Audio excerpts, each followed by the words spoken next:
नमस्कार, मी प्रणाली कापसे. ऋतुवेदच्या बातमीपत्रात आपल्या सर्वांचं स्वागत. सुरुवातीला एक नजर ठळक घडामोडींवर.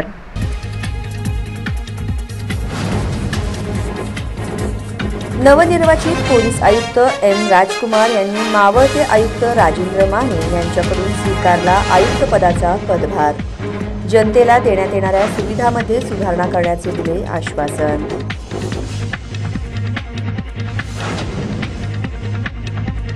राजकारणामध्ये गटबाजी होत राहते, त्याचा एवढा बाऊ करणे गरजेचे नाही. नाव न घेता पक्षांतर्गत अन पक्षविरोधी भूमिका मांडणाऱ्यांना प्रवक्ते उमेश पाटलांनी दिला सणसणीत टोला.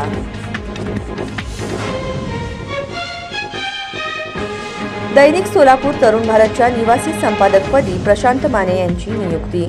तरुण भारत मीडिया लिमिटेडचे कार्यकारी संचालक दिलीप पेठे यांनी दिले नियुक्तीपत्र.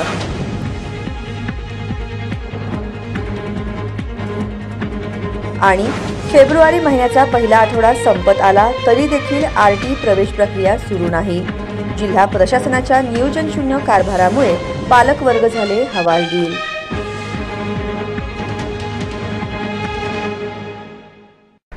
नवनिर्वाचित पोलीस आयुक्त एम राजकुमार यांनी सोमवारी पोलीस आयुक्त पदाचा पदभार मावळते आयुक्त राजेंद्र माने यांच्याकडून स्वीकारला. यावेळी त्यांनी जनतेला पोलीस प्रशासनाच्या वतीने देण्यात येणाऱ्या सुविधांमध्ये सुधारणा करू असे आश्वासन दिले. सोलापूर शहराचे मावळते पोलीस आयुक्त डॉक्टर राजेंद्र माने यांच्याकडून नवनिर्वाचित पोलीस आयुक्त एम राजकुमार यांनी पोलीस आयुक्त पदाचा पदभार घेतला. तत्पूर्वी दुपारी पोलीस आयुक्तालय कार्यालयात त्यांचे आगमन झाल्यानंतर त्यांना पोलीस प्रशासनाच्या वतीने मानवंदना देण्यात आली. तदनंतर डॉक्टर राजेंद्र माने यांच्या हस्ते पुष्पगुच्छ देऊन त्यांचा सत्कार आणि आगमन करण्यात आले. दरम्यान सत्कार स्वीकारल्यानंतर प्रसारमाध्यमांशी संवाद साधताना नूतन पोलीस आयुक्त एम राजकुमार यांनी जनतेला पोलीस प्रशासनाच्या वतीने देण्यात येणाऱ्या सुविधांमध्ये सुधारणा करू असे आश्वासन दिले. 2010 बॅचच्या IPS अधिकारी आहेत. मूळ चेन्नई तामिळनाडूच्या आणि इथं महाराष्ट्र काढला आल्यानंतर ज्या ज्या ठिकाणी सर्व्हिस केलेले आहे ते बऱ्यापैकी आपल्याला माहिती आहे. ऑलरेडी पाठशाला वगैरे आला असेल. मुंबईला DCP होतो, नागपूरला DCP होतो, नंतर यवतमाळ जिल्हा, नागपूर रेल्वे पोलीस आणि आता जळगाव जिल्हा SP म्हणून केलं आणि आता नुकतंच प्रमोशनला DIG रँकला तर सोलापूरच्या आयुक्त म्हणून नेमणूक झालेला आहे. आज रोजी मावळते आयुक्त डॉक्टर राजेंद्र माने साहेबकडून चार्ज घेतलेला आहे. आता माझ्या टीमकडून जे DCPs, ACPs आणि जे PSOs जे आहेत त्यांच्याकडून ब्रीफिंग घेणार आहे. मागच्या 10 वर्षाच्या क्राईम पॅटर्न अनालाइज करून ज्या ज्या दृष्टीने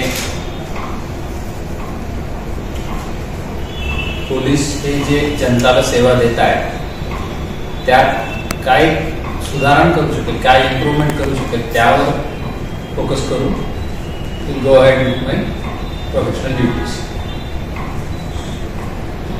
आणि प्रायमरीली ह्युमन सेफ्टी आणि स्ट्रीट क्राईम्सवर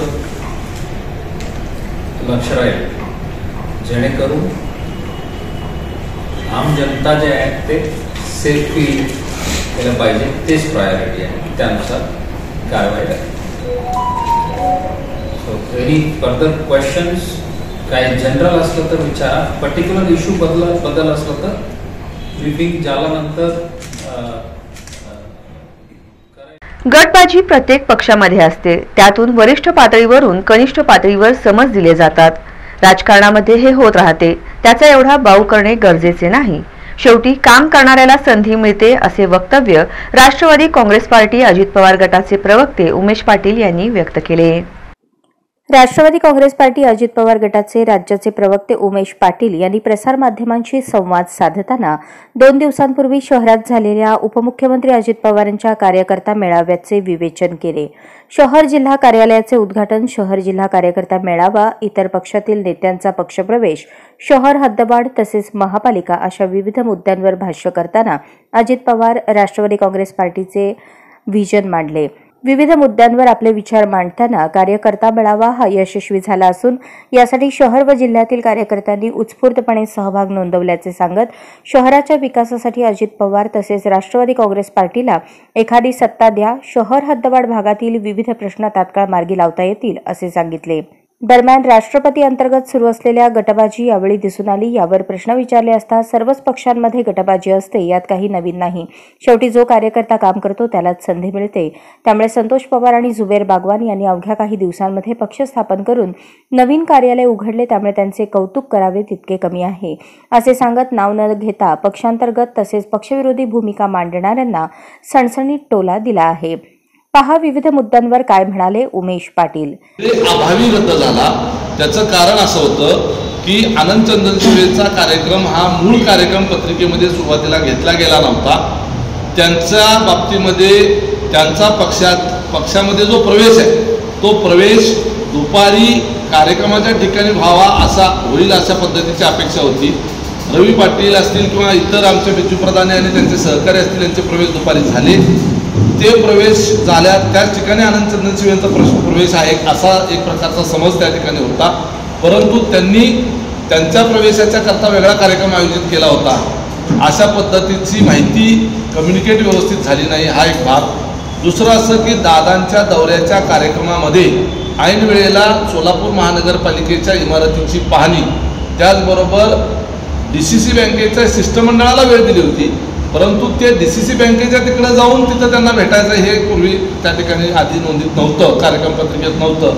त्या DCC बँकेच्या तिथं गेल्यानंतर ट्रॅफिक जाम होऊन जवळपास अर्धा तास त्या ठिकाणी तिथून बाहेर निघायला लागला त्या DCC बँकेच्या तिथं सगळ्या गाड्या टर्न घेऊन वळायला आणि उशीर खूप झाला। तिथंच आम्हाला 9 साडेनऊ जवळपास वाजल्या। ते ग्रामीणचे जिल्हाध्यक्षाची निवड, शहर जिल्हाध्यक्षाची निवड साधारणपणे 2 ते 3 महिन्याच्या कालावधीतल्या ह्या निवड्या। या 2-3 महिन्यामध्ये नवीन पदाधिकारी निवडणं, त्याचबरोबर पक्षाचं कार्यालय त्या ठिकाणी तयार करून घेणं, अजितदादांचा दौरा लागल्यानंतर त्याचं नियोजन करणं, थोडंफार मिसकम्युनिकेशन हे होऊ शकतं हे आपण गृहीत धरलं पाहिजे।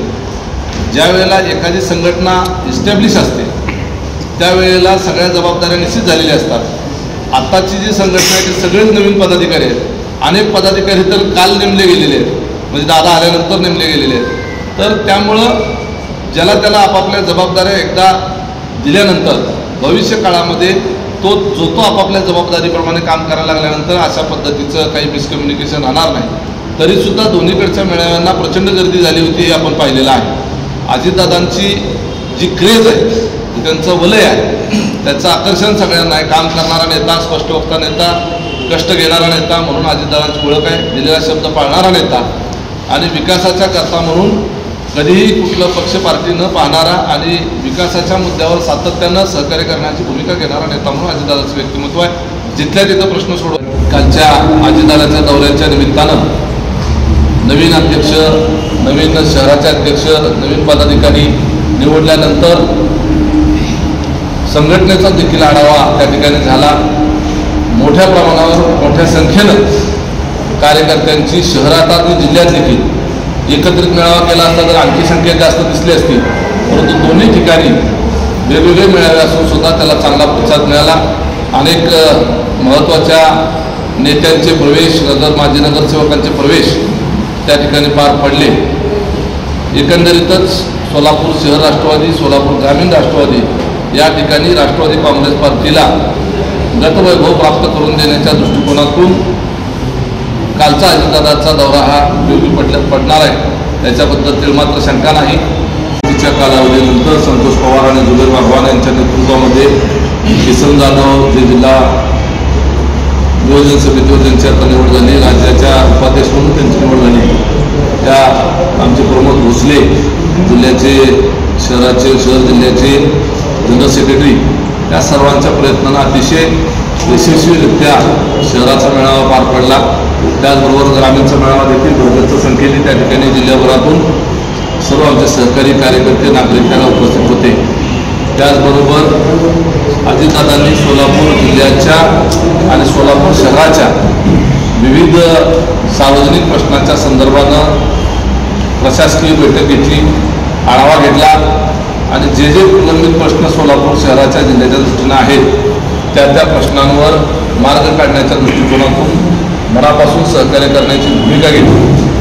जे विषय राज्य सरकारकडून प्राप्त होणाऱ्या निधीकरता म्हणून रखडलेले आहेत तो निधी देण्याचं त्यांनी मान्य केलं आणि अर्थमंत्री म्हणून राज्याच्या तिजोरीची चावी अजितदादांकडे असल्याचा फायदा आपल्या सोलापूर जिल्ह्याला शहरात। यावेळी शहराचे जिल्हाध्यक्ष संतोष पवार, कार्याध्यक्ष जुबेर बागवान, अल्पसंख्याकांचे वसीम बुरहान, सायरा शेख, जनरल सेक्रेटरी प्रमोद भोसले आदींसह विविध सेलचे पदाधिकारी सदस्य उपस्थित होते। देशात गाव चलो अभियान राबवण्यात येत आहे। त्याचाच एक भाग म्हणून सोलापूर जिल्ह्यात 4 ते 11 फेब्रुवारी दरम्यान हे अभियान राबविले जाणार असल्याची माहिती आमदार विजयकुमार देशमुख आणि सुभाष देशमुख यांनी दिली। भारतीय जनता पार्टीच्या वतीने देशात गाव चलो अभियान राबवण्यात येत आहे। त्याचाच एक भाग म्हणून सोलापूर जिल्ह्यात 4 ते 11 फेब्रुवारी दरम्यान हे अभियान राबवले जाणार आहे। जिल्ह्यातील 7 लाख बूथवर राबवल्या जाणाऱ्या या अभियानात 3,500 प्रवासी कार्यकर्त्यांसह लोकप्रतिनिधीही सहभागी होणार आहेत, अशी माहिती भाजपचे आमदार विजयकुमार देशमुख यांनी दिली। सोमवारी श्रमिक पत्रकार संघात आयोजित पत्रकार परिषदेत ते बोलत होते। यावेळी आमदार सुभाष देशमुख, भाजपचे शहराध्यक्ष नरेंद्र काळे, शहर उत्तर विधानमंडळाचे अध्यक्ष राजकुमार पाटील, गाव चलो अभियानाचे शहर संयोजक प्रमुख सुधाकर नराल आदी उपस्थित होते। दिनांक 4 ते 11 फेब्रुवारी गाव चलो अभियान आपल्या केंद्र शासनाने राज्य शासनाला पाठवलं आहे। राज्य शासनाने आपल्या म्हणजे भारतीय जनता पक्षाचं जे काही आमचं प्रदेशाचं आहे त्यांनी हा कार्यक्रम गाव चलो अभियान दिलेला आहे। या गाव चलोमध्ये प्रत्येक बूथवर आपला कार्यकर्ता ज्याला नेमलं असेल तो कार्यकर्ता असेल त्या बूथवर त्याचा तिथं आत्ताच आपले आमदार सुभाष देशमुखांनी जे सांगितलं त्याप्रमाणे त्यांनी ह्या सगळ्या ज्या काही आपल्या अभ्यास असेल त्या बूथवर गेल्या वेळेला किती मतं पडले किंवा कमी पडलं तर का बरं पडले आणि कुणाला भेटायचं आहे काय भेटायचं आहे आणि ह्या सगळ्या स्थितीत आणि गेले 10 वर्ष झालं आपले देशाचे पंतप्रधान नरेंद्र मोदींनी या देशामध्ये ज्या गतीनं कामं करत गेले विकासाचे कामं त्या विकासाच्या कामाचा आढावा त्या भागात आला, विकास कुठवर आलेला आहे आणि तिथल्या कामाचं काय परिस्थिती आहे, आपण ज्या केंद्र शासन राज्य शासन किंवा तिथल्या आमदार खासदारांनी जे कामं केले त्याचं काय परिस्थिती, या सगळ्या गोष्टीचं तिथं तो कार्यकर्त्याचं चर्चा करेल, लोकांचा संवाद साधेल, लोकांना नरेंद्रजी मोदींच्या कामाबद्दल ज्यांना माहिती नाही त्यांना माहिती सांगेल, तिथल्या जे आपल्या लाभार्थी आहेत त्या लाभार्थ्यांना भेटेल आणि त्या लाभार्थ्यांना व्यवस्थित लाभ मिळते का नाही हे बघण्याचं काम या गाव चलो अभियानामध्ये आहे। आणि या गाव चलो अभियानाचा आता ज्या काही ज्यांना काही निवड केलेलं आहे प्रत्येक बूथला प्रत्येक जण एखाद्या कार्यकर्त्याचं त्याचा या अभ्यासवर्ग होणार आहे। 1 दिवसाचा अभ्यासवर्ग होऊन त्याला कामाची माहिती देऊन मग हा कार्यक्रमाला सुरुवात होईल। म्हणजे आपण कुठं अभियानात सहभागी आता भारतीय जनता पार्टीने ज्याला आमदार खासदारांना ज्या मतदारसंघात आपल्या मतदारसंघात किंवा कुठल्या दुसरं मतदारसंघ नेमून दिलं असेल तर त्या मतदारसंघात जाऊन आम्हाला 24 तास त्या मतदारसंघामध्ये एक मुक्काम तर किमान व्हायला पाहिजे। आमदार खासदारने किमान 4 ते 11 मध्ये 7 दिवसाचा मुक्काम कुठं ना कुठं व्हायला पाहिजे असं त्यांचं म्हणणं आहे। सोलापूर जिल्हा मराठवाडा विदर्भासह महाराष्ट्रात अग्रगण्य अशा लोकप्रिय दैनिक सोलापूर तरुण भारतच्या निवासी संपादकपदी प्रशांत माने यांची नियुक्ती झाली आहे। सोलापूर तरुण भारत मीडिया लिमिटेडचे कार्यकारी संचालक दिलीप पेठे यांनी ही नियुक्ती केली आहे। सोलापूर जिल्हा मराठवाडा विदर्भासह महाराष्ट्रात अग्रगण्य अशा लोकप्रिय दैनिक सोलापूर तरुण भारतच्या निवासी संपादकपदी प्रशांत माने यांची नियुक्ती झाली आहे। सोलापूर तरुण भारत मीडिया लिमिटेडचे कार्यकारी संचालक दिलीप पेठे यांनी ही नियुक्ती केली आहे। प्रशांत माने यांनी पत्रकार क्षेत्रातील आपली सुरुवात 1994 साली दैनिक सोलापूर तरुण भारतमधूनच केली होती। त्यानंतर दैनिक पुढारी, दैनिक सकाळ, दैनिक दिव्य मराठी आदी विविध दैनिकांमधून प्रशांत माने यांची आजपर्यंतची वृत्तपत्र क्षेत्रातील कारकीर्द आहे। तरुण भारत मीडिया लिमिटेडचे कार्यकारी संचालक दिलीप पेठे, संचालक प्रशांत बडवे, संचालक ॲडव्होकेट चैतन्य पेठे यांनी शुभेच्छा देऊन प्रशांत माने यांचे स्वागत केले।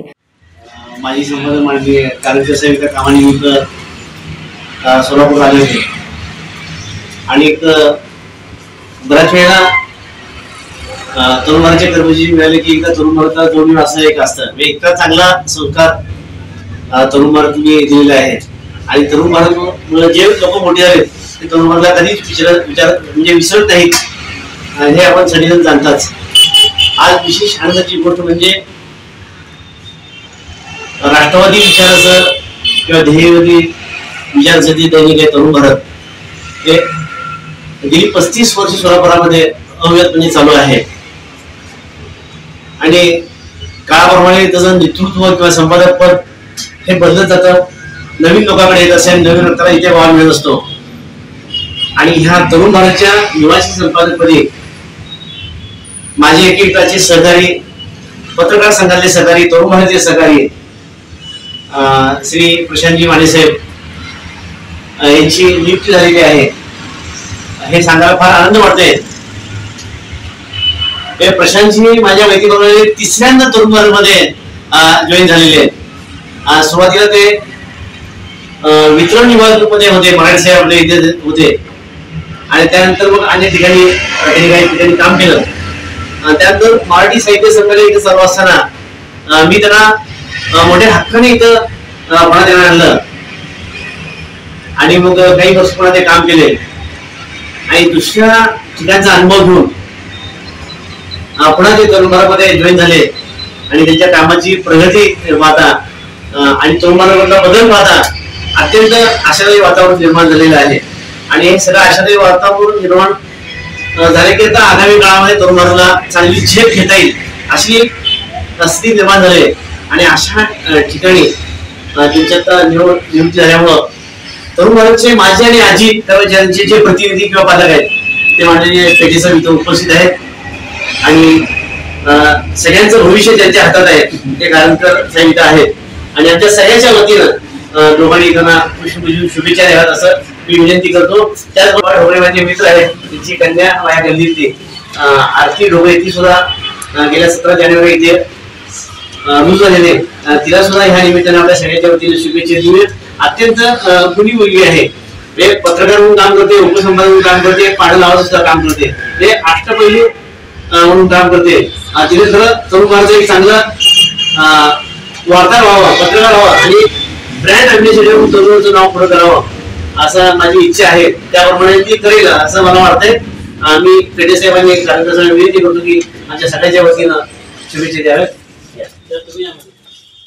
याप्रसंगी तरुण भारतचे माजी संपादक नारायण कारंजकर यांच्यासह सर्वश्री रमेश बसाटे, ज्येष्ठ पत्रकार दशरथ वडथिले यांच्यासह मुख्य कार्यकारी अधिकारी बी श्रीनिवास, व्यवस्थापक विनायक पुला, मराठवाडा विभाग प्रमुख राजाराम मस्के, जाहिरात विभाग प्रमुख मनोहर बाईनी, प्रिसिजन प्रिंट्सचे व्यवस्थापक महेश दिड्डी, वितरण विभाग प्रमुख शिवशरण नागसेन, उपसंपादक आरती कुसेकर, रंजना घोडके, शरणप्पा शहाबादे आदींसह सर्व प्रमुख सहकारी उपस्थित होते. महापालिका प्रशासनात स्वेच्छानिवृत्तीची जणू मालिकाच सुरू असल्याचे चित्र दिसून येत आहे. स्वेच्छानिवृत्तीमुळे महापालिकेच्या वर्तुळात चर्चेला उधाण आले आहे. महापालिकेतील नगर अभियंता लक्ष्मण चलवादी यांच्या पाठोपाठ सार्वजनिक आरोग्य अभियंता विजयकुमार राठोड यांच्या स्वेच्छानिवृत्ती अर्जावर महापालिका आयुक्तांनी शिक्कामोर्तब करत मंजुरी दिली आहे. महापालिका प्रशासनात स्वेच्छानिवृत्तीची जणू मालिकाच सुरू असल्याचे चित्र दिसून येत आहे. त्यामुळे महापालिकेच्या वर्तुळात उलटसुलट चर्चेला उधाण आले आहे. मागील मार्चपासून ते आजतागायत या साधारणतः 10 महिन्यांच्या कार्यकाळात महापालिका आयुक्त शीतल तेली उगले यांच्या कुशल मार्गदर्शनाखाली अधिकारी व कर्मचाऱ्यांच्या पदोन्नतीसह इतर चांगले निर्णय झाले. अनेक वर्षांपासून रखडलेली बिंदू नामावली, भरती नियमावली, पदोन्नती यासह आणि विविध प्रलंबित विषय मार्गी लागले. विशेष म्हणजे अनेक वर्षांनंतर 226 पदांची भरती प्रक्रियाही नेटक्या प्रशासकीय नियोजनामुळे सुकर झाली. यामुळे सामान्य प्रशासन विभागातील अनेक कामे मार्गी लागली. एकूणच अधिकारी व कामगार वर्गात उत्साहाचे वातावरण निर्माण झाल्याचे चित्र आहे. मात्र दुसरीकडे सोलापूर महापालिका प्रशासनातील काही अधीक्षकांसह विभाग प्रमुख असलेल्या जबाबदार अधिकाऱ्यांची स्वेच्छानिवृत्ती घेण्याची मालिका सुरू आहे. अधिकारी आणि कामगार हितांचे तसेच पदोन्नतीचे निर्णय झाले असतानाही प्रमुख अधिकारी स्वेच्छानिवृत्ती का घेत आहेत असा प्रश्न उपस्थित होत आहे. उलटसुलट चर्चेला उधाणही आले आहे. याबाबत वरिष्ठ अधिकाऱ्यांनी गांभीर्याने विचार आणि अभ्यास करण्याची गरज वर्तवली जात आहे. मराठा आणि खुल्या प्रवर्गाच्या सर्वेक्षणाचे कामकाज स्वतः न करता खासगी इस्पामार्फत करून घेतल्याप्रकरणी कनिष्ठ लिपिक अनिल खरटमल यांना 5,000चा आर्थिक दंड करण्यात आला आहे. मराठा व खुल्या प्रवर्गाच्या सर्वेक्षणाचे कामकाज स्वतः न करता खाजगी इसमामार्फत करून घेतल्याप्रकरणी कनिष्ठ लिपिक अनिल खरटमल यांना 5,000 रुपये आर्थिक दंड करण्यात येऊन त्यांची सर्वेक्षणासाठी केलेली नियुक्ती रद्द करण्यात आली आहे. तसे आदेश महापालिका अतिरिक्त आयुक्त निखिल मोरे यांनी काढले आहेत. महाराष्ट्र शासनाच्या निर्देशानुसार सोलापूर महानगरपालिकेअंतर्गत येणाऱ्या सोलापूर शहर व शहर हद्दवाढ भागातील मराठा समाज व खुल्या प्रवर्गाचे सर्वेक्षण करण्यात येत असून पेठ 59 हत्तुरे वस्ती या भागातील सर्वेक्षणासाठी मंडई विभागाकडील कनिष्ठ श्रेणी लिपिक अनिल खरटमल यांची नियुक्ती करण्यात आली होती. दरम्यान अनिल खरटमल हे स्वतः सर्वेक्षण न करता 2 खासगी इसमांद्वारे सर्वेक्षण करत असल्याने आयोगाच्या अहवालामध्ये अडथळे निर्माण होत असल्याचे नमूद करून त्यांच्या विरुद्ध कारवाईची मागणी सकल मराठा क्रांती मोर्चा शहर जिल्ह्याच्या वतीने निवेदनाद्वारे केली होती. दरम्यान त्या भागाच्या सहाय्यक नोडल ऑफिसर यांनी खरटमल यांना कारणे दाखवा नोटीस बजावली. खरटमल यांनी वैद्यकीय कारणासाठी फिरून सर्वेचे कामकाज करणे शक्य नव्हते. तथापि हे महत्त्वाचे कामकाज असल्याने त्यामध्ये कोणत्याही प्रकारचा व्यत्यय येऊ नये यासाठी परिचयाचे व सुशिक्षित व्यक्तीची मदत घेतल्याचा खुलासा केला. मराठा आणि खुल्या प्रवर्गाच्या सर्वेक्षणाचे कामकाज स्वतः न करता खाजगी इसमामार्फत करून घेतल्याप्रकरणी कनिष्ठ लिपिक अनिल खरटमल यांना 5,000 रुपये इतका आर्थिक दंड करण्यात येऊन त्यांची सर्वेक्षणासाठी करण्यात आलेली नियुक्ती रद्द करण्यात येत आहे. अनिल खरटमल यांच्या दंडाची रक्कम त्यांच्या माहे जानेवारी 2024 पेड इन फेब्रुवारी या मासिक वेतनातून एक रकमी वसूल करण्यात यावी असे महापालिकेचे अतिरिक्त आयुक्त निखिल मोरे यांनी काढलेल्या आदेशात म्हटले आहे. महापालिका आयुक्त शीतल तेलिउगले यांच्या आदेशानुसार ही कारवाई करण्यात आली. शहरात कॅरी बॅग आणि थर्माकोल विक्रेते तसेच त्यांचा वापर करणाऱ्या आस्थापना, दुकानदार व विक्रेत्यांवर महापालिका प्रशासनाकडून कारवाई करण्यात येणार आहे. महापालिका आयुक्त शीतल तेलिउगले यांनी प्लास्टिक बंदी कारवाईबाबत नुकतीच आढावा बैठक घेतली. या बैठकीत प्लास्टिक विरोधातील कारवाईचा त्यांनी आढावा घेतला. आरोग्य निरीक्षकांना दंडात्मक कारवाईचे आदेश दिले आहेत. सोलापूर महापालिकेच्या वतीने आता कॅरी बॅग आणि थर्माकोल विक्रेते आणि त्यांचा वापर करणाऱ्या मंडळींवर कारवाई करण्यात येणार आहे. कॅरी बॅग, थर्माकोल आढळले तर दुकानदार, भाजी विक्रेते, फळ विक्रेते यांच्यावर नियमानुसार गुन्हेही दाखल होतील. कॅरी बॅग विक्रेत्यांचा शोध घेऊन कारवाई करण्यात येईल. पर्यावरणाच्या रक्षणासाठी प्लास्टिकचा वापर करू नये असे आवाहन महापालिकेचे मुख्य सफाई अधीक्षक नागनाथ बिराजदार यांनी केले आहे. दरम्यान शहरात वर्षभरात 104 जणांवर कारवाई करण्यात आली. 104 जणांकडून 5,50,000 रुपयांचा दंड वसूल करण्यात आला आहे. प्लास्टिक विरोधी कारवाई मोहीम अधिक गतीने पुन्हा शहरात राबवण्यात येत आहे. दुकानदारांकडे कॅरी बॅग आढळली तर 5,000 रुपये दंड करण्यात येतो. अनेक जण हा दंड भरून पुन्हा कॅरी बॅगचा वापर करत असल्याचे दिसून आल्यास नियमानुसार फौजदारी कारवाई करण्यात येणार असल्याचे त्यांनी स्पष्ट केले. मोबाईल देऊन 9वीतील मुलीला आपल्या प्रेमाच्या जाळ्यात ओढण्याचा एका मुलाचा प्रयत्न अखेर मुलीच्या आईवडिलांच्या सतर्कतेमुळे अपयशी ठरला आहे. इयत्ता 9वी मध्ये शिकणाऱ्या आपल्या अल्पवयीन मुलीच्या दप्तरात आई वडिलांना मोबाईल आढळला. मुलीच्या नकळत त्यांनी त्या मोबाईलवर येणाऱ्या फोनच्या आधारे माहिती घेऊन चौकशी केली असता एका तरुणाने मुलीस मोबाईल दिल्याचे निष्पन्न झाले. आई वडिलांनी वेळीच दखल घेतल्याने मोबाईल देऊन प्रेमाच्या जाळ्यात ओढण्याचा प्रयत्न जागरूक पालकांनी हाणून पाडला. या घटनेची हकीकत अशी की शहरातील एका शाळेत 9वी मध्ये शिकणाऱ्या मुलीस बाणेगाव येथे राहणाऱ्या रवी नामक मुलाने मोबाईल घेऊन दिला. हा मोबाईल मुलीने आपल्या आईस दाखवला. आईने याबद्दल चौकशी केली असता मुलीने सांगण्यास नकार दिला. त्यानंतर दुसऱ्या दिवशी आई वडिलांनी गुपचूप मोबाईल नंबरवर आलेल्या फोनच्या आधारे त्या मुलास भैया चौकात बोलावून घेतले व चौकशी केली असता त्याने सुरुवातीला उडवाउडवीची उत्तरे दिली. त्यानंतर त्या मुलास फौजदार चावडी पोलीस ठाण्यात आणले असता त्या मुलाने मोबाईल दिल्याची कबुली दिली. मोबाईलचे ॲप्स दाखवून व्हॉट्सअप चॅटिंग करून तिच्या भविष्यात धोका निर्माण होण्याच्या अगोदरच आई वडिलांच्या सतर्कतेमुळे पुढचा अनर्थ टळला. त्या मुलाच्या विरोधात फौजदार चावडी पोलीस ठाण्यात पोक्सो अंतर्गत गुन्हा दाखल करण्यात आला आहे. ठाण्यातील झालेल्या गोळीबार घटनेचा आम आदमी पार्टीने निषेध करत गृहमंत्री देवेंद्र फडणवीस यांच्या राजीनाम्याची मागणी केली आहे. उल्हासनगर येथे बीजेपी आमदाराने पोलीस ठाण्यात गोळीबार केला. या घटनेचा निषेध करत आम आदमी पार्टीने देवेंद्र फडणवीस यांनी राजीनामा द्यावा अशी मागणी केली आहे.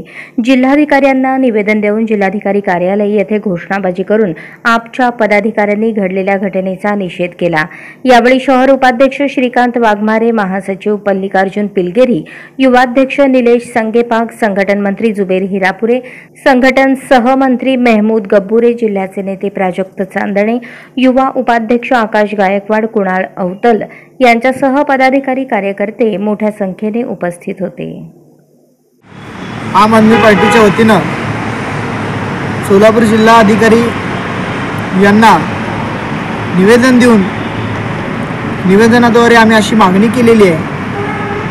आपल्या महाराष्ट्र राज्याचे गृहमंत्री तथा उपमुख्यमंत्री देवेंद्र फडणवीस हे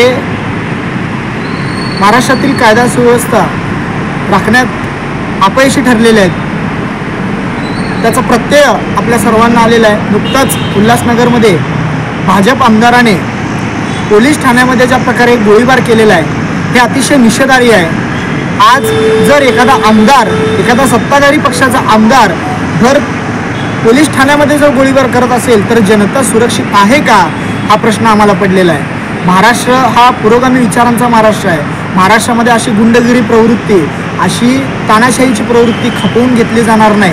आणि खऱ्या अर्थाने यामध्ये देवेंद्र फडणवीस हे अपयशी ठरलेले आहेत. कारण कायदा सुव्यवस्था राखणे ही त्यांची जबाबदारी आहे. त्यानंतर भ्रष्टाचार असेल, त्याच्यानंतर पेपर लीक प्रकरण असेल, अशा सर्व प्रकरणामध्ये फडणवीस हे वारंवार अपयशी ठरताना दिसत आहेत. फक्त खोक्यांचं सरकार तयार करायचं आणि सत्ता उपभोगायची एवढंच काम यांना जमतं का, असा देखील प्रश्न आम्हाला पडलेला आहे. जर तुम्ही अपयशी ठरलेलात तर तुम्ही राजीनामा देणं गरजेचं आहे. आणि आम आदमी पार्टीची ही मागणी आहे की देवेंद्र फडणवीस यांनी राजीनामा द्यावा. जानेवारी महिना संपून फेब्रुवारी महिन्याचा पहिला आठवडा संपत आला तरी देखील आरटी प्रवेश प्रक्रिया अद्यापही सुरू झालेली नाही. यामुळे पालकवर्ग हवालदिल झालेला आहे. आर्थिक दुर्बल घटकासाठी शाळांमध्ये शासनाने 25% जागा राखीव ठेवल्या आहेत. या जागांची प्रवेश प्रक्रिया साधारणपणे जानेवारीमध्ये सुरू होत असते. जानेवारी संपून फेब्रुवारी महिन्याचा पहिला आठवडा संपत आला तरी देखील यावर्षीच्या प्रवेश प्रक्रिया अद्याप सुरू झालेल्या नाहीत. त्यामुळे पालकवर्ग हवालदिल झालेला आहे. आपल्या मुलांना चांगल्या शाळेमध्ये प्रवेश मिळण्यासाठी पालक कर्ज काढून किंवा हात उसने पैसे घेऊन प्रवेश घेत आहेत. प्रवेश घेतल्यानंतर आरटीई मध्ये जर प्रवेश मिळाला तर प्रवेश घेतलेल्या शाळा शुल्क परत देण्यास टाळाटाळ करतात. त्यामुळे पालकांचे आर्थिक नुकसान होत आहे. या सर्व बाबींचा विचार करूनच शासनाने आरटीई प्रवेश प्रक्रिया ताबडतोब सुरू करावी ही मागणी महाराष्ट्र नवनिर्माण विद्यार्थी सेनेच्या वतीने करण्यात आली. अशा आशयाचे निवेदन जिल्हाधिकारी सोलापूर व उपमुख्य कार्यकारी अधिकारी जिल्हा परिषद सोलापूर यांना देण्यात आले. मी अमर कुलकर्णी, महाराष्ट्र नवनिर्माण सेना विद्यार्थी सेना राज्य उपाध्यक्ष. आज या ठिकाणी आर्थिक दुर्बल घटकातील 25% शिक्षक पाल्यांच्या विद्यार्थ्यांना शैक्षणिक संस्थेमध्ये प्रवेश मिळावा या मागणीसाठी निवेदन मुख्य कार्यकारी अधिकारी यांना दिलेलं आहे. ॲक्च्युली जानेवारीमध्ये या प्रवेश प्रक्रिया सुरुवात व्हायला पाहिजे, परंतु जानेवारी संपून गेला तरीसुद्धा प्रवेश प्रक्रिया सुरुवात झालेली नाही. तरी ताबडतोब प्रवेश प्रक्रिया शासनाने सुरू करावी ही महाराष्ट्र नवनिर्माण विद्यार्थी सेनेच्या वतीनं मागणी करण्यात येत आहे. त्याचबरोबर माननीय शालेय शिक्षण मंत्री दीपक केसरकर साहेब यांच्याकडे देखील निवेदनाद्वारे ही मागणी केलेली आहे. यावेळी राज्य उपाध्यक्ष अमर कुलकर्णी, जिल्हाध्यक्ष अभिषेक रंपुरे, उपजिल्हाध्यक्ष राहुल अक्कलवाडे, जिल्हा सचिव अक्षय आडम व इतर पदाधिकारी उपस्थित होते. बार्शी तालुक्यातील पानगाव प्राथमिक आरोग्य केंद्रातील कनिष्ठ लिपिक रशीद अब्बास तांबोळी यांचे काल अपघाती निधन झाले असून त्यांच्यावर करमाळा तालुक्यातील गौडरे येथे अंत्यसंस्कार करण्यात आले. बार्शी तालुक्यातील पानगाव प्राथमिक आरोग्य केंद्रातील कनिष्ठ लिपिक रशीद अब्बास तांबोळी यांचे काल अपघाती निधन झाले. तांबोळी हे कासारवाडी रस्त्यावरून सायंकाळी जात असताना अज्ञात वाहनाच्या धडकेने गाडीवरून पडले आणि त्यांच्या डोक्याला मार लागला. अपघातानंतर त्यांना तातडीने बार्शीतील भगवंत हॉस्पिटलमध्ये उपचारासाठी दाखल करण्यात आले. 2 दिवस त्यांच्यावर उपचार करण्यात आले. रविवारी रात्री त्यांचा उपचारादरम्यान मृत्यू झाला. मृत्यूसमयी तांबोळी यांचे वय 45 होते. त्यांच्या पश्चात पत्नी, 2 मुले, आई वडील असा परिवार आहे. बार्शी पंचायत समितीमधील एक कामसू व मनमिळावू कर्मचारी अशी त्यांची ओळख होती. त्यांच्यावर करमाळा तालुक्यातील गौडरे येथे अंत्यसंस्कार करण्यात आले. अक्कलकोट तालुक्यातील दलितावर वारंवार होणारा अन्याय अत्याचाराच्या विरोधात आज काढलेल्या विराट आक्रोश महामोर्चाला विशाल जनसागर लोटला आहे. अक्कलकोट तालुक्यातील दलितांवर वारंवार होणाऱ्या अन्याय अत्याचाराच्या विरोधात आज काढलेल्या विराट आक्रोश महामोर्चाला विशाल जनसागर उसळला होता. या मोर्चाचे पहिले टोक फत्तेसिंग चौक पासून शेवटचे टोक कारंजा चौक पर्यंत होते. यामुळे शहरात अलोट जनसागर लोटला होता. कर्नाटक राज्यातील कलबुर्गी जिल्ह्यात भारतरत्न डॉक्टर बाबासाहेब आंबेडकर यांच्या मूर्तीची विटंबना तसेच अक्कलकोट तालुक्यातील दलितांच्यावर होणारा अन्याय आणि अत्याचाराच्या विरोधात भव्य असा आक्रोश मोर्चा काढण्यात आला। भीमनगर, फत्तेसिंह चौक, तूप चौक, मेन रोड, कारंजा चौक मार्गे एवन चौक येथे आल्यावर आक्रोश मोर्चाचे रूपांतर सभेत झाले। याप्रसंगी उत्तम गायकवाड यांनी पोलीस प्रशासन आणि विशेष करून तत्कालीन पीआय कोळी यांच्यावर जोरदार हल्ला चढवला। वंचित बहुजन आघाडीचे अध्यक्ष चंद्रशेखर मडिखांबे म्हणाले, आमचा मोर्चा मनुवादी प्रवृत्तीच्या विरोधात आहे। ग्रामीण भागातील दलित बांधवांना विविध कारणाने त्रास दिला जात असल्याचे सांगितले। अविनाश मडिखांबे म्हणाले, डॉक्टर बाबासाहेब आंबेडकर घटनांमुळे चहा विकणारा मोदी हे पंतप्रधान बनले। मोदींनी बाबासाहेबांच्या विचारांना तिलांजली देऊ नये असे आपल्या भाषणात त्यांनी सांगितले। त्या गोंधळ बघून आमच्या तिघांना वाटत होतं कुठं महात्मा गांधी पुनर्जन्म झाला काय की त्याला मारले काय की सरदार वल्लभभाई पटेल जन्म झाला काय की त्यांना मारले काय की वाटत होतं मौलाना आझाद तयार झाले काय की त्यांना हे मारले काय की असं वाटत होतं। पण मित्रांनो, तिथे एका दारुड्याला मारल्यानंतर एवढे हे गोंधळ घातले तर काय सांगायचं माय, जर माझी माय चिडून जर उठली असती पीए कोळी साहेब, तुमची पॅन्ट ढिली झाली असती। तिथनं तुम्ही पळून आलात। अहो, तुम्ही तुमच्या कर्मचाऱ्याचे अधिकारी नीट झाला नाही तर प्रजा जनतेचं तुम्ही काय होणार? तुम्ही तुमच्या प्रशासन मधल्या कर्मचाऱ्यांच्या याच्यामध्ये वैयक्तिक भांडण लावून गेलेला आहात तुम्ही।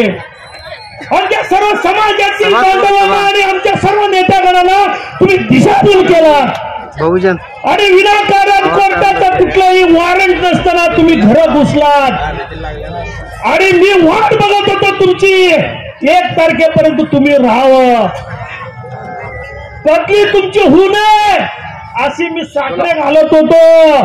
पण काय करावं साहेब, तुमच्यावर बाबासाहेबांची कायद्याची पुण्याई तुमची बदली शासकीय करून पाठवले,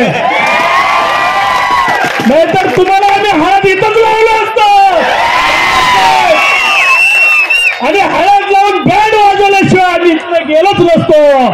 आणि ही आम्हाला या ठिकाणी पोलीस प्रशासन डीवायएसपी साहेब तुम्हाला हात जोडून विनंती आहे, आमच्या समाजामध्ये तुमच्याबद्दल गैरमेसेज पाठवलं गेला। विनाकारण आम्ही आमच्या कार्यकर्त्याला घेऊन आम्ही सर्व नेतेगण आम्हीच प्रत्येक आमच्या कार्यकर्त्याला सांगत होतो, कुठलेही आई वडील माता भगिनी कोणी असं म्हणणार नाही की आपल्या स्वतःच्या पोटाच्या लेकराला जा तू भांडण कर म्हणून। लोकांनी आमच्या भीमनगर पर्यंत, आमच्या घोळसगाव पर्यंत, आमच्या बळसगाव पर्यंत, हालारी पर्यंत येण्याची हिंमत केली आहे। यावेळेस आम्ही शांततेने आलोय, पुढच्या वेळेस आम्ही शांततेने येणार नाही। तुम्ही जर खबरदारी नाही घेतली तर तुम्हाला सोडणार नाही, लक्षात ठेवा। या तालुक्यातल्या दादाला, अण्णाला, साहेबाला मला सांगायचंय, तू लक्षात ठेव, तू आमच्या मतावर निवडून आला, तू जर माझ्या समाजाकडे वागल्या नजरेने बघितलंस, तू जर माझ्या आई बहिणीच्या पत्राकडे वागल्या नजरेने बघितलंस, तुझं नजर तुझ्या हातात काढल्याशिवाय आम्ही राहणार नाही, लक्षात ठेव। परवा मोदी साहेबांनी दिल्लीत रामराज्याची स्थापना केली, आम्हाला कोणतं रामराज्य नकोय। बाबासाहेबांनी 26 तारखेला आपल्या संविधानाच्या माध्यमातून दिलेलं गणराज्य आम्हाला हवंय, ते गणराज्य आम्हाला अपेक्षित आहे। मोदी साहेबांनी आणखी एक घोषणा केली, या देशात नवीन कालचक्र येणार आहे। कालचक्र म्हणजे कोणतं कालचक्र? माझ्या भावंडाला मारायचं कालचक्र आहे का? माझ्या बहिणीच्या पदराला हात लावायचं कालचक्र आहे का? माझ्या समाजातला फंड रोखण्याचं कालचक्र आहे का? भाजपला सांगणार तुझं कालचक्र उघड करून दाखव, तुला उघड केल्याशिवाय मी राहणार नाही। अक्कलकोट तालुक्यामध्ये जेव्हापासून हे मनुवादी सरकार आले, त्या तालुक्यात असेल, बहुच्या गुलबर्ग्यात असेल, गुलबर्ग्यातल्या काँग्रेस सरकारला माझं आव्हान आहे, तुमचं सरकार आहे ना, तुम्ही म्हणता दलितांच्या बाजूचे आहेत, बाबासाहेबांच्या विचारूचे आहेत, त्या 5 लोकांना चौकात आणून फाशी द्या, अन्यथा तुमच्या विरुद्ध सुद्धा आम्ही बोलल्याशिवाय राहणार नाही, तुम्हाला आम्ही सांगून ठेवतो। यावेळी अविनाश मडिखांबे, चंद्रशेखर मडिखांबे, उत्तम गायकवाड, आरे नवरू, चंद्रकांत इंगळे, माजी सभापती सिद्धार्थ गायकवाड, सोनकांबळे, शिलमणी बनसोडे, विकी बाबा चौधरी, अमर शिरसाट, कल्याणी घाडगे, भारत सोनकांबळे, दत्ता मडिखांबे, उदय सोनकांबळे, सिद्धार्थ साळे, शिवशरण शिंदे, दिनेश रुही, भारत मडिखांबे आदी समाज बांधव मोठ्या संख्येने उपस्थित होते. लोकसभा निवडणूक आचारसंहिता लागू झाल्यापासून निवडणूक निकाल जाहीर होईपर्यंत वाईन शॉप, दारू, बियर बार, ढाबे यासह इतर मादक पदार्थांचे उत्पादनावर पूर्णपणे बंदी घालण्याची राष्ट्रीय संत श्री हवा मल्लीनाथ महाराज यांनी मागणी केली. मतदारांच्या मौल्यवान मतांची कोणत्याही कारणास्तव विक्री होऊ नये म्हणून आगामी लोकसभा निवडणूक आचारसंहिता लागू झाल्यापासून निवडणूक निकाल जाहीर होईपर्यंत वाईन शॉप, दारू, बियर बार, ढाब्यांसह इतर मादक पदार्थांच्या उत्पादनावर पूर्णपणे बंदी घालण्यात आली आहे. पूर्णपणे बंदी घालण्याची मागणी जय भारत माता सेवा समितीचे राष्ट्रीय संस्थापक अध्यक्ष तथा राष्ट्रीय संत श्री हवा मल्लीनाथ महाराज यांनी केली आहे.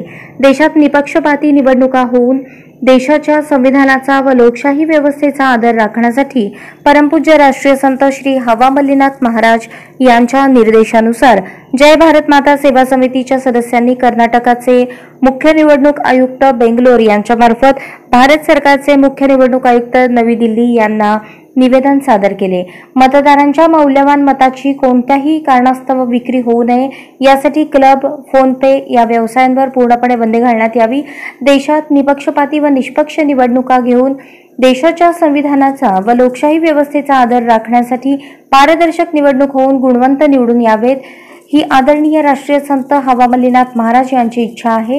त्यांच्या मार्गदर्शनाखाली आगामी काळात देशभर अधिक जनजागृती व सामाजिक कार्यक्रम घेण्यात येणार असल्याचे जय भारत माता सेवा समिती राष्ट्रीय प्रवक्ता वैजनाथ झळकी यांनी सांगितले. बातमीपत्राच्या शेवटी पुन्हा एक नजर ठळक घडामोडींवर.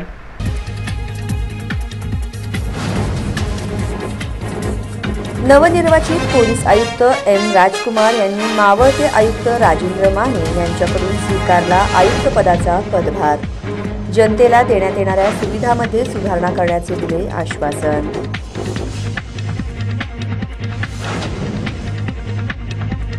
राजकारणामध्ये गटबाजी होत राहते, त्याचा एवढा बाऊ करणे गरजेचे नाही. नाव न घेता पक्षांतर्गत अन पक्षविरोधी भूमिका मांडणाऱ्यांना प्रवक्ते उमेश पाटलांनी दिला सणसणीत टोला.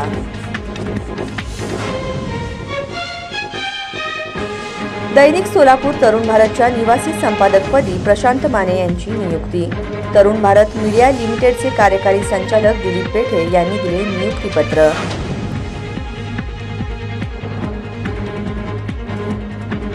आणि फेब्रुवारी महिन्याचा पहिला आठवडा संपत आला तरी देखील आरटी प्रवेश प्रक्रिया सुरू नाही. जिल्हा प्रशासनाच्या नियोजन शून्य कारभारामुळे पालक वर्ग झाले हवालदिल.